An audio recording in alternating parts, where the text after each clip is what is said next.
jangan lupa subscribe ya.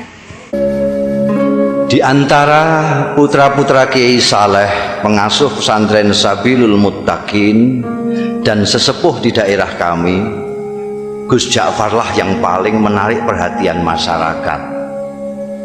Mungkin Gus Ja'far tidak sealim dan sepandai saudara-saudaranya, tapi dia mempunyai keistimewaan yang membuat namanya tenar hingga keluar daerah. Malah konon beberapa pejabat tinggi dari pusat memerlukan sowan khusus ke rumahnya setelah mengunjungi Kiai Saleh. Kata Kang Solikin yang dekat dengan keluarga dalem, bahkan Kiai Saleh sendiri segan dengan anaknya yang satu itu. Kata Kiai, Gus Ja'far itu lebih tua dari beliau sendiri. Cerita Kang Solikin suatu hari kepada kawan-kawannya yang sedang membicarakan putra bungsu Kiai Saleh itu. Saya sendiri tak paham apa maksudnya kok anaknya lebih tua dari beliau itu. Tapi Gus Ja'far memang luar biasa, kata Mas Bambang, pegawai Pemda yang sering mengikuti pengajian subuh Kiai Saleh. Matanya itu loh, sekilas saja beliau melihat kening orang, kok langsung bisa melihat rahasianya yang tersembunyi. Kalian ingat enggak Sumini yang anak penjual rujak di terminal lama yang dijuluki perawan tua itu? Sebelum dilamar orang Sabrang kan ketemu Gus Ja'far. Waktu itu Gus Ja'far bilang, "Sum, kulihat kok keningmu kok bersinar, sudah ada yang ngelamar ya?" Duh, tak lama kemudian orang Sabrang itu datang melamar Sumini. Kang Kandar kan juga begitu, timpal Mas Guru Slamet. Kalian kan mendengar sendiri ketika Gus Ja'far bilang kepada tukang kebun SD 4 itu, "Kang, saya lihat hidung sampean kok sudah bengkok, sudah capek menghirup napas ya?" Loh, ternyata besoknya Kang Kandar meninggal.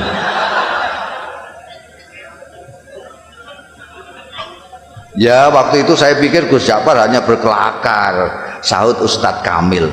Nggak taunya beliau sedang membaca tanda pada diri Kang Kandar. Saya malah mengalami sendiri, kata Lek Salamun pemborong yang dari tadi sudah kepengin ikut bicara. Waktu itu tak ada hujan, tak ada angin. Gus Ja'far bilang kepada saya, "Wah, saku sampean kok mondol-mondol dapat proyek besar ya?" Padahal saat itu saku saya justru sedang kempes-kempesnya. Dan percaya atau tidak, esok harinya saya memenangkan tender yang diselenggarakan Pemda tingkat provinsi. Apa yang begitu itu yang disebut ilmu kasab ya? Tanya Pak Carik yang sejak tadi hanya asik mendengarkan. Mungkin saja, jawab Ustadz Kamil.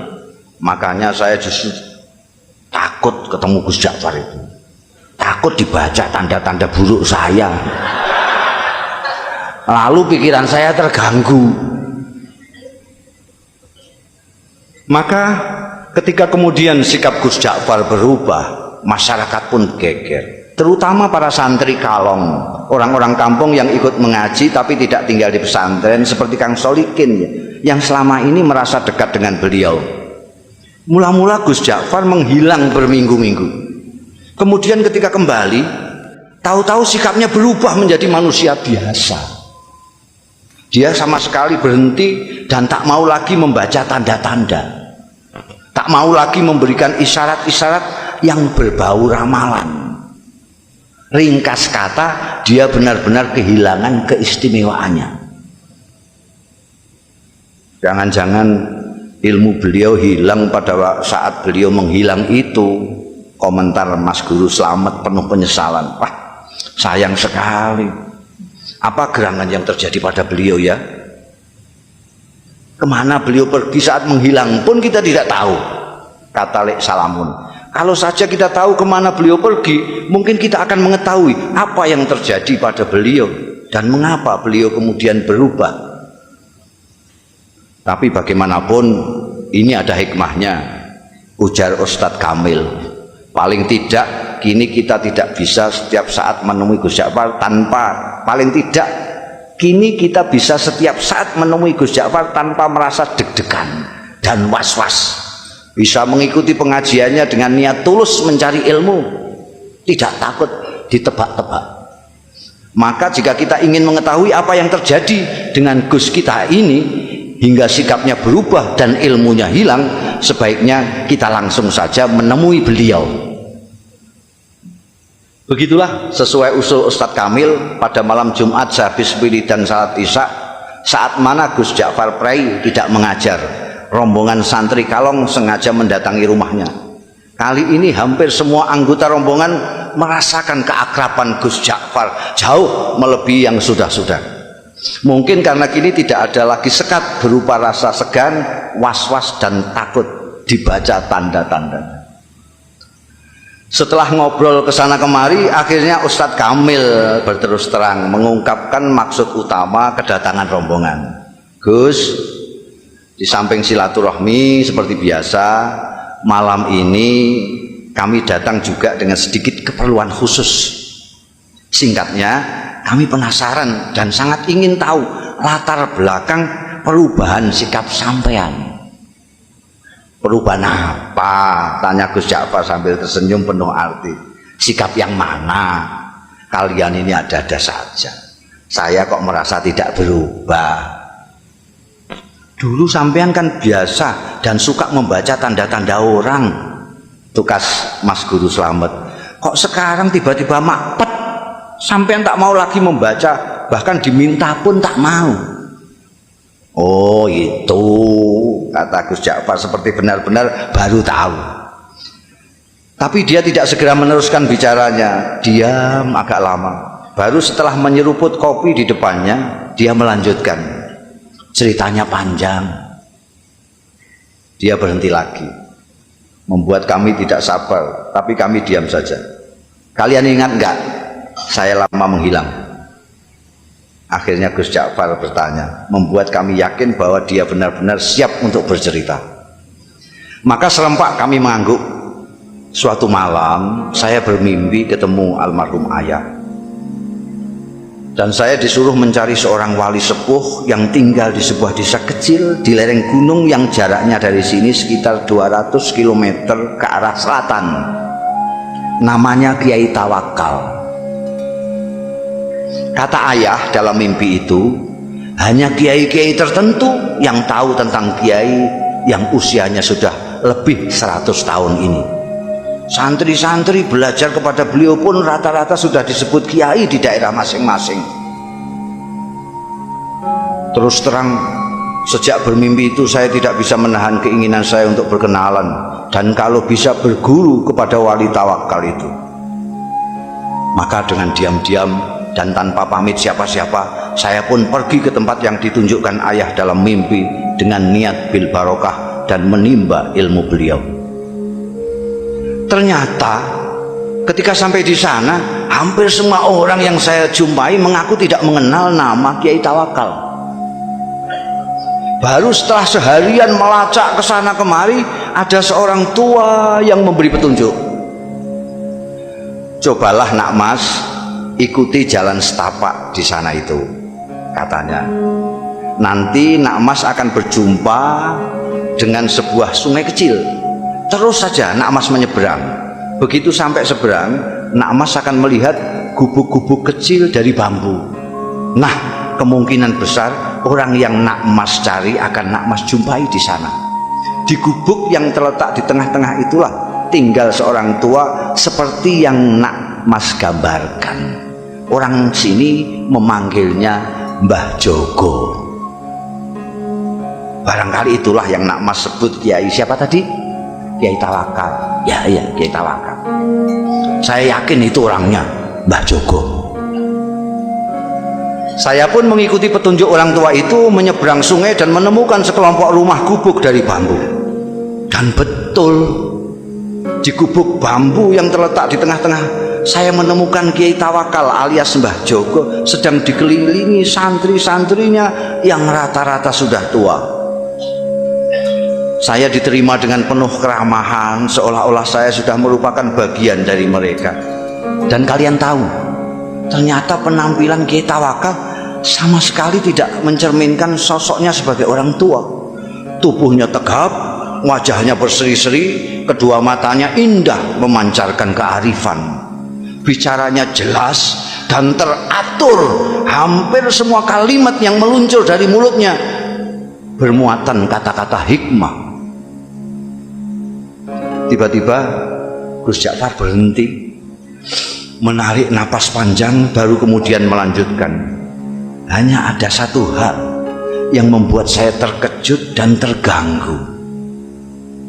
Saya melihat di kening beliau yang lapang ada tanda yang jelas sekali, seolah-olah saya membaca tulisan dengan huruf yang cukup besar dan berbunyi ahli neraka. Astagfirullah. Belum pernah selama ini saya melihat tanda yang begitu gamblang. Saya ingin tidak mempercayai apa yang saya lihat. Pasti saya keliru. Masa seorang yang dikenal wali, berilmu tinggi, dan disegani banyak kiai yang lain disurat sebagai ahli neraka? Tak mungkin. Saya mencoba meyakinkan diri saya bahwa itu hanyalah ilusi, tapi tak bisa. Tanda itu terus melekat di kening beliau. Bahkan belakangan saya melihat tanda itu semakin jelas ketika beliau habis berwudu. Gila. Akhirnya niat saya untuk menimba ilmu kepada beliau, meskipun secara lisan memang saya sampaikan demikian, dalam hati sudah berubah menjadi keinginan untuk menyelidiki dan memecahkan keganjilan ini. Beberapa hari saya amati perilaku Kiai Tawakal. Saya tidak melihat sama sekali hal-hal yang mencurigakan. Kegiatan rutinnya sehari-hari tidak begitu berbeda dengan kebanyakan kiai yang lain. Mengimami salat jamaah, melakukan salat sunnah seperti duha, tahajud, witir dan sebagainya, mengajar kitab-kitab, umumnya kitab-kitab besar, mujahadah, zikir malam, menemui tamu dan semacamnya. Kalaupun beliau keluar, biasanya untuk memenuhi undangan hajatan atau, dan ini sangat jarang sekali, mengisi pengajian umum. Memang ada kalanya beliau keluar pada malam-malam tertentu, tapi menurut santri-santri yang lama, itu pun merupakan kegiatan rutin yang sudah dijalani Kiai Tawakal sejak muda. Semacam lelono broto, kata mereka. Baru setelah beberapa minggu tinggal di pesantren, saya mendapat kesempatan atau tepatnya keberanian untuk mengikuti Kiai Tawakal keluar. Saya pikir inilah kesempatan untuk mendapatkan jawaban atas tanda tanya yang selama ini mengganggu saya. Begitulah pada suatu malam purnama, saya melihat Kiai keluar dengan berpakaian rapi. Yo berbelok. Ketika kemudian saya ikuti belok, saya kaget ternyata sosoknya tak kelihatan lagi. Yang terlihat justru sebuah warung yang penuh pengunjung. Terdengar gelak tawa ramai sekali. Dengan bengong saya mendekati warung terpencil dengan penerangan petromak itu. Dua orang wanita, yang satu masih muda, yang satu lagi agak lebih tua, dengan dandanan yang menor, sibuk melayani pelanggan sambil menebar tawa genit ke sana kemari. Tidak mungkin Kiai mampir ke warung ini, pikir saya. Ke warung biasa saja tidak pantas, apalagi warung yang suasananya saja mengesankan kemesuman itu. Mas Ja'far, tiba-tiba saya dikagetkan oleh suara yang tak asing di telinga saya, memanggil-manggil nama saya. Masya Allah, saya hampir tidak mempercayai pendengaran dan penglihatan saya. Memang betul, mata saya melihat Kiai Tawakal melambaikan tangan dari dalam warung. Dengan kikuk dan pikiran tak karuan, saya pun terpaksa masuk dan menghampiri Kiai saya yang duduk santai di pojok. Warung penuh dengan asap rokok. Kedua wanita menor menyambut saya dengan senyum penuh arti. Kiai Tawakal menyuruh orang di sampingnya untuk bergeser. Kasih kawan saya ini tempat sedikit. Lalu kepada orang-orang yang ada di warung, Kiai memperkenalkan saya. Katanya, ini kawan saya, dia baru datang dari daerah yang cukup jauh, cari pengalaman katanya. Mereka yang duduk dekat serta-merta mengulurkan tangan, menjabat tangan saya dengan ramah. sementara yang jauh melambaikan tangan. Saya masih belum sepenuhnya menguasai diri, masih seperti dalam mimpi, ketika tiba-tiba saya dengar Kiai menawari, "Minum kopi ya?" Saya mengangguk asal mengangguk. "Kopi satu lagi yuk," kata Kiai kepada wanita warung sambil mendorong piring jajan ke dekat saya. "Silakan, ini namanya Rondo Royal, tape goreng kebanggaan warung ini." Lagi-lagi saya hanya mengangguk kepala asal mengangguk. Kiai Tawakal kemudian asik kembali dengan kawan-kawannya dan membiarkan saya bengong sendiri. Saya masih tak habis pikir, bagaimana mungkin Kiai Tawakal yang terkenal waliullah dan dihormati para kiai lain bisa berada di sini, akrab dengan orang-orang beginian, bercanda dengan wanita warung. Inikah yang disebut Lelono Broto? Ataukah ini merupakan dunia lain beliau yang sengaja disembunyikan dari umatnya? Tiba-tiba saya seperti mendapat jawaban dari tanda tanya yang selama ini mengganggu saya, dan karenanya saya bersusah payah mengikutinya malam ini. Oh, pantas di keningnya aku lihat tanda itu. Tiba-tiba sikap dan pandangan saya terhadap beliau berubah. "Mas, sudah larut malam." Tiba-tiba suara Kiai Tawakal membuyarkan lamunan saya. "Kita pulang yuk." Dan tanpa menunggu jawaban saya, Kiai membayari minuman dan makanan kami, berdiri, melambai kepada semua, kemudian keluar. Seperti kerbau dicocok hidung, saya pun mengikutinya. Ternyata setelah melewati kebun sengon, Kiai Tawakal tidak menyusuri jalan-jalan yang tadi kami lewati. "Biar cepat, kita mengambil jalan pintas saja ya," katanya. Kami melewati pematang, lalu menerobos hutan, dan akhirnya sampai di sebuah sungai. Dan sekali lagi saya menyaksikan kejadian yang mengguncangkan. Kiai Tawakal berjalan di atas permukaan air sungai seolah-olah di atas jalan biasa saja. Delonyor-delonyor. Sampai di seberang, beliau menoleh ke arah saya yang masih berdiri mematung. Beliau melambai, "Ayo," teriaknya. Untung saya bisa berenang. Saya pun kemudian berenang menyeberangi sungai yang cukup lebar. Sampai di seberang, ternyata Kiai Tawakal sudah duduk-duduk di bawah pohon randu alas menunggu. "Kita istirahat sebentar," katanya, tanpa menengok saya yang sibuk berpakaian. "Kita pasti punya waktu, insya Allah sebelum subuh kita sudah sampai pondok." Setelah saya ikut duduk di sampingnya, tiba-tiba dengan suara berwibawa, Kiai berkata mengejutkan, "Bagaimana? Kau sudah menemukan apa yang kau cari? Apakah kau sudah menemukan pembenar dari tanda yang kau baca di kening saya? Mengapa kau seperti masih terkejut? Apakah kau yang mahir melihat tanda-tanda menjadi ragu terhadap kemahiranmu sendiri?" Dingin air sungai rasanya semakin menusuk mendengar rentetan pertanyaan beliau yang menelanjangi itu. Saya tidak bisa berkata apa-apa. Beliau yang kemudian terus berbicara, "Anak muda, kau tidak perlu mencemaskan saya hanya karena kau melihat tanda ahli neraka di kening saya. Kau pun tidak perlu bersusah payah mencari bukti yang menunjukkan bahwa aku memang pantas masuk neraka. Karena pertama, apa yang kau lihat belum tentu merupakan hasil dari pandangan kalbumu yang bening. Kedua, kau tak akan tahu sebagaimana neraka, surga, aku adalah milik Allah. Maka terserah kehendaknya, apakah ia mau memasukkan diriku ke surga atau ke neraka. Untuk memasukkan hambanya ke surga atau neraka, sebenarnya lah ia tidak memerlukan alasan.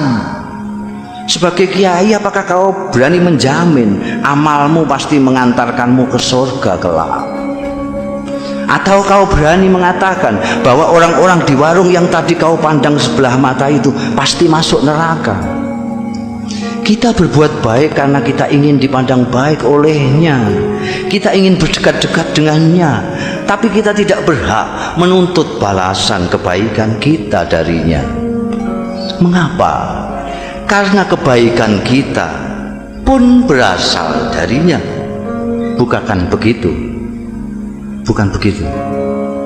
Aku hanya bisa menuntut, sementara Kiai Tawakal terus berbicara sambil menepuk-nepuk punggung saya.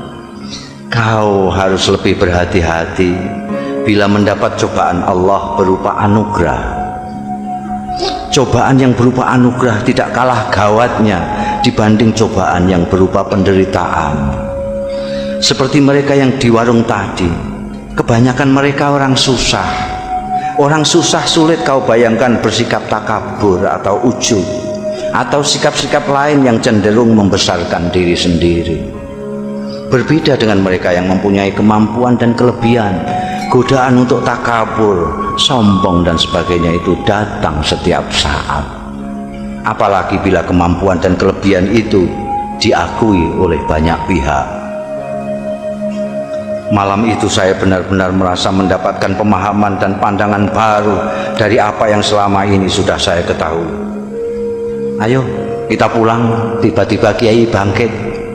Sebentar lagi subuh, setelah sembahyang subuh nanti kau boleh pulang. Saya tidak merasa diusir. Nyatanya memang saya sudah mendapat banyak dari Kiai luar biasa ini.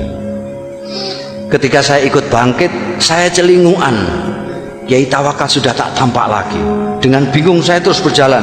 Ku dengar azan subuh berkumandang dari sebuah surau, tapi bukan surau bambu kami. Seperti orang linglung, saya datangi surau itu dengan harapan bisa ketemu dan berjamaah salat subuh dengan Kiai Tawakal. Tapi jangankan Kiai Tawakal, orang yang mirip beliau pun tak ada. Tak seorang pun dari mereka yang berada di surau itu yang saya kenal. Baru setelah sembahyang, seseorang menghampiri saya. Apakah sampean Ja'far? Tanyanya. Ketika saya mengiyakan, orang itu pun menyerahkan sebuah bungkusan besar yang ternyata berisi barang-barang milik saya sendiri. Ini titipan Mbah Jogo, katanya milik sampean. Beliau di mana? Tanya saya buru-buru. Mana saya tahu, jawab. Mbah Jogo datang dan pergi semaunya. Tak ada seorang pun yang tahu dari mana beliau datang dan kemana beliau pergi. Begitulah ceritanya. Dan Kiai Tawakal alias Mbah Jogo yang telah berhasil mengubah sikap saya itu tetap merupakan misteri.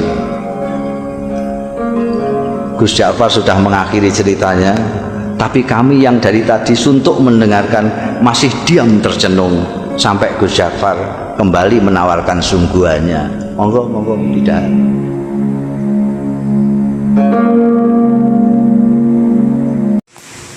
Jangan lupa komen di bawah.